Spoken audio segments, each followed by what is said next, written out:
बिस्मिल्लाहिर्रहमानिर्रहीम। अस्सलाम वालेकुम नाज़रीन, आप यूट्यूब चैनल देख रहे हैं। मैं इमरान खान हूँ। जैसे कि मैंने पिछले व्लॉग में आपको बताया था कि मैं ट्रैवल कर रहा हूँ, तो आपको ज़रा थोड़ा सा ये स्टूडियो वाला माहौल नहीं है, लेकिन ख़बरें मेरे पास सारी हैं और ये बहुत सारी खबरें हैं इस वक्त और बड़ी डिटेल के साथ खबरें आई हैं। मैं आपके साथ शेयर कर लेता हूँ, पाकिस्तान के अंदर से भी, मशरिक़ वस्ता से भी और अमेरिका से भी कुछ खबरें आई हैं। ये सारी खबरें मैं आपके सामने रखता हूँ। सबसे पहले तो बड़ी खबर, जिसके बारे में हमने 4-5 दिन पहले अनाउंस किया था और आपको बताया था कि आयतुल्लाह खामनई शहीद के बेटे मुश्तबा खामनई को फैसला किया गया है सुप्रीम लीडर बनाने का और उनके इम्कानात बहुत ज़्यादा थे।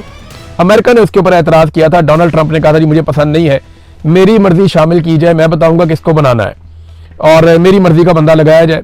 डोनाल्ड ट्रंप को पसंद नहीं था, लेकिन इसके बावजूद अनाउंसमेंट हो गई है कि मुश्तबा खामनई, अब जिन्होंने एक हफ्ते के अंदर अपने वालिद को खोया, अपने बच्चों को खोया, अपनी बहन को खोया, अपने बहनोई को खोया और अपनी वालदा को खोया, इनका बहुत नुकसान हुआ और इनकी फैमिली ने बड़ी कुर्बानी दी है। तो मुश्तबा खामनई को अब बना दिया गया है ईरान का नया सुप्रीम लीडर और इनके ऊपर एतराज अमेरिका ने किया था, डोनाल्ड ट्रंप ने किया था। देखिए पाकिस्तान में और ईरान में कितना फर्क है। वहां पे एक सेक्रेटरी ऑफ द स्टेट का लेटर आता है जिसे साइफर कहते हैं और उस साइफर के बाद इमरान खान की हुकूमत गिरा दी जाती है। सेक्रेटरी औफ द स्टेट को एक टके की औकात नहीं है और उसके एक लेटर के ऊपर पाकिस्तान के जर्नैलों की हवाइयां उड़ जाती हैं और जनरल बाजवा को मौका मिल जाता है कि चलो मेरी एक्सटेंशन का मामला बन गया, जो मैं चाहता था वो हो गया, अब ये मेरे पास साइफर आ गया तो इसको दिखा के मैं जर्नैलों को काबू करूंगा और इमरान खान की हुकूमत गिरा दूंगा। और फिर इमरान खान साहब का रिजीम तब्दील कर दिया गया, हुकूमत गिरा दी गई। ये किया गया एक सेक्रेटरी ऑफ द स्टेट के साइफर के ऊपर, उसके हुक्म के ऊपर। दूसरी तरफ अमेरिकी सदर खुद कह रहा है कि यह बंदा पसंद नहीं है और वहां पे ईरान ने उसी बंदे को दौरान जंग अटैक हो रहे हैं, लगातार हमले हो रहे हैं और तारीखी नौयत के अटैक हो रहे हैं इस वक्त ईरान के ऊपर। इससे पहले कभी इतने खौफनाक अटैक नहीं हुए थे। मगरबी मीडिया के मुताबिक ईरान के 80% फिजाई दिफाई निजाम को तबाह कर दिया गया है। तेहरान में वाक़ शहरान फ्यूल डिपो पर कल हमला किया गया। महरबाद एयरपोर्ट को निशाना बनाया गया है। आज़ादी स्क्वायर में जो है वो अड्डा जो है वहां पे वो भी जल रहा है। फौज के मुतअद्दिद जो अड्डे हैं उनको तबाह किया गया है और इसके अलावा पासदाराने इनकलाब का हेडक्वार्टर मलबे का ढेर बन गया है और 17 जहाज मगरबी मीडिया के मुताबिक उन्होंने डबो दिए ईरान के, लेकिन इसके बावजूद ईरान झुका नहीं। उन्होंने कहा नहीं, हमारा सुप्रीम लीडर कौन होगा इसका फैसला हम करेंगे, अमेरिका फैसला नहीं करेगा। तो पाकिस्तान में तो इंपोर्टेड हुकूमत आ गई थी ना, और तब से लेकर अब तक हमारे पास एक अर्दली वजीर आजम है जो जहां पे जूता देखता है, कीमती जूता देखते ही पॉलिश शुरू कर देते हैं। जूता अच्छा और कीमती होना चाहिए या किसी बड़े ताकतवर आदमी के पांव में होना चाहिए, वहीं पे पॉलिश शुरू। और इंटरनेशनली शहबाज शरीफ साहब को शू शाइन बॉय का खिताब दिया जाता है और एक दफा नहीं बार बार दिया जाता है। बहरहाल ईरान की अवाम ने खुशाइन करार दिया है और उन्होंने पूरी सपोर्ट दी है। बहुत सारे ऐसे ममालिक जो ईरान के हमायती हैं उन्होंने भी मुश्तबा खामनई के मामले में पॉजिटिव रिस्पॉन्स किया है। अमेरिका को यह बिल्कुल पसंद नहीं आया। नाज़रीन, अब तेल की कीमतों पे आ जाएं। आलमी मंडी में $100 से क्रॉस कर गई हैं। जब मैं ये वीडियो रिकॉर्ड कर रहा हूं तो इस वक्त $104 फी बैरल आलमी मंडी में तेल की कीमत है। अब अमेरिकी सदर डोनाल्ड ट्रंप कहते हैं कि ये वापस कम हो जाएंगी। ये तो हम थोड़े दिनों में मार कुटाई करेंगे ईरान की, हम उनके एटमी असासे खत्म कर देंगे और चीजों को खोल देंगे और सारा कुछ नॉर्मल कर देंगे। आबनाए हुर्मुज़ को भी हम खोल देंगे। मामला ये है कि आबनाए हुर्मुज़ में अमेरिकन अपने शिप ही ले जाए कम से कम।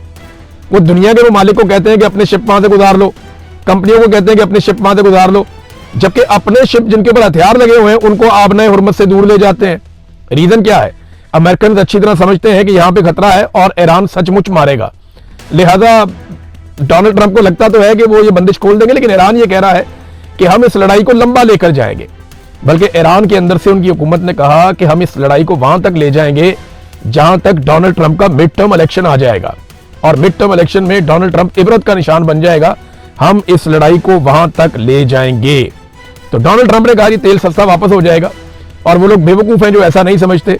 तो पता चल जाएगा, वक्त बताएगा बेवकूफ कौन है और नेतन्याहू की बातों में कौन आ गया। अमेरिका ने एक बड़ा हुक्म जारी किया है सऊदी अरब के हवाले से और याद रखिएगा ये बहुत बड़ी डेवलपमेंट है, छोटी बात नहीं है। अमेरिका ने कहा कि सऊदी अरब से तमाम अमेरिकी सफीर या सफारती अमला जितना भी है वो सारा निकल जाए फौरन।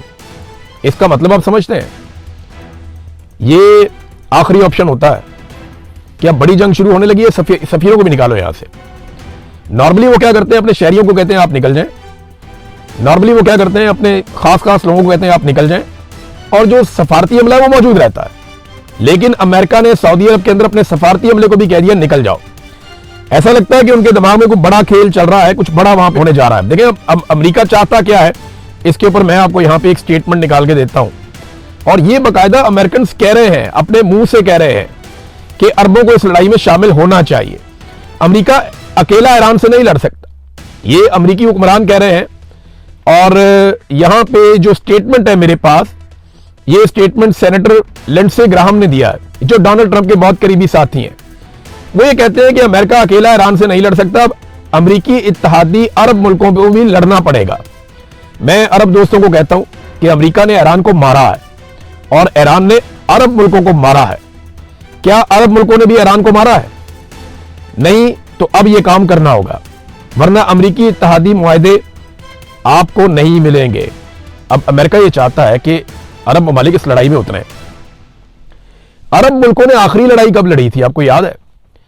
1967 में इन्होंने आखिरी लड़ाई लड़ी थी अकेले इसराइल से, और उस लड़ाई में इसराइल ये क्लेम करता है कि वो जंग जीत गया था, बड़ी बहादुरी से उन्होंने लड़ी थी। देखिए ना, इसराइल जीत ही गया था ना, तभी तो आज तक फलस्तीन आजाद नहीं हो सका। अगर तो अरब लड़ाई जीत जाते तो आज फलस्तीन एक रियासत होता, फलस्तीन एक अलग मुल्क होता। तो अरब ममालिक इकट्ठे भी इसराइल से उस वक्त नहीं जीत सके थे, तो उनकी जंगी काबिलियत का तो आपको अंदाजा है। अब जब ये अरब खुद नहीं लड़ेंगे तो लड़ाएंगे किसको? ये पाकिस्तान को लड़ाएंगे। पाकिस्तान की फौज जो है वो एक प्रोफेशनल लड़ाका फौज है, और उसको लड़ाने के लिए मुंह में पानी आ जाता है जिसको भी लड़ाई लड़नी होती है। और पाकिस्तान के फील्ड मार्शल को तलब भी किया गया था कि जनाब इधर आए, हाजिरी दें, आपको बहुत पैसा दिया हुआ है, आपके पास बड़े वसाइल हैं। एक फौज और भी बनाई गई थी, इस्लामिक फोर्स, जिसके 54 इस्लामी मुल्क, पता नहीं 52 इस्लामी मुल्क थे, उनकी एक बहुत बड़ी फोर्स बनाई गई थी, इस्लामी फोर्स थी। उसने फलस्तीनियों को तो कभी आज़ाद करवाया नहीं, उसने कश्मीरियों को भी कभी आज़ाद नहीं करवाया, उसने लबनान के ऊपर और गजा के ऊपर बमबारी को कभी नहीं रुकवाया। लेकिन वो फोर्स अब किधर है? राहील शरीफ साहब उसके हेड बनाए गए थे, फोर्स किधर है? कहाँ है वो सारे फौजी? और अब पाकिस्तान के बारे में ये दावे किए जा रहे हैं कि खबरें आ रही हैं, अभी इसमें कंफर्मेशन नहीं है कि पाकिस्तान 1 लाख ट्रूप्स भिजवा सकता है अरब ममालिक की हिफाजत के लिए, खास तौर पे सऊदी अरब की हिफाजत के लिए। तो ये एक बहुत बड़ा सौदा होगा सऊदी अरब और पाकिस्तान के बीच में, क्योंकि ये कहा गया कि सऊदी अरब पर हमला, पाकिस्तान पर हमला। लेकिन सवाल ये है कि क्या पाकिस्तान पर हमला भी सऊदी अरब पर हमला समझा जाएगा? क्या अगर कभी पाकिस्तान की भारत से लड़ाई होती है तो सऊदी अरब अपना तेल, अपने वसाइल, अपने ज़खायर, अपना पैसा इस लड़ाई के अंदर झोंक देगा? जैसा कि पाकिस्तान से ये तवक्को की जा रही है कि पाकिस्तान ऐसा करे। मेरा यहां पे एक सवाल है कि ओआईसी कहां गई? देखिए ना, वो एक तंजीम थी जो मुसलमानों को जहां पे भी दुनिया में तकलीफ होती है तो वो आ जाती थी तंजीम और आकर बैठती थी, कहते थे हम बात करेंगे। कश्मीरियों के मामले पे ओआईसी, फलस्तीनियों के मामले पे ओआईसी। अब जब असल मामला हुआ है, इसराइल ने ईरान के ऊपर अटैक किया, 167 बच्चियां कत्ल कर दी, ओआईसी गायब है, आपको ओआईसी दिखाई नहीं दे रही। तो ओआईसी का ना होना भी एक अजीबोगरीब सूरत-ए-हाल पैदा कर रहा है। नाज़रीन, बाकी खबरें जो है वो मैं आपको नेक्स्ट वीलॉग में बताऊंगा। अब तक के लिए इतना ही, अपना ख्याल रखिएगा, अपने चैनल का भी। अल्लाह हाफ़िज़।